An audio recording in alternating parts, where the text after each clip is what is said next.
it takes time and it's very tedious. And I think it's also really easy to get inconsistent.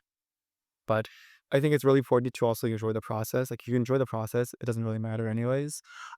So that's kind of how I see that. I don't know. Do you guys feel like a lot of people go into content without actually like enjoying it? Because I feel like some people they put out 10 videos and they're like, oh man, it's not hitting, but also at the same time, they don't enjoy it either. And then so they just give up. I think personally, people go into content creation with too high of an expectation of what's going to happen, especially in like the first 6 months.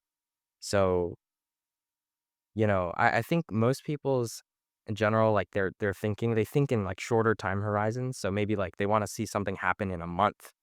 But just because, my own experience, it took me, I think, 6 months to get to 1,000. And then, uh, I remember those first 6 months were absolutely brutal. And every day I would wake up, open up my YouTube Studio app, refresh it, and see that it had gone up by like 1 or 2 subscribers.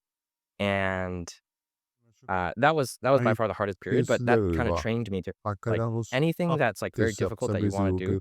you should at least give it like a 6 to 12 month period of time before you can expect to see any kind of result.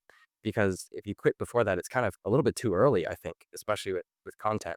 Um, like you're lucky if it takes off before that, but I also think too many people expect that it's going to take off sooner than it actually does. And as you know, content takes a long time. So yeah, it's tough if you've never experienced that before.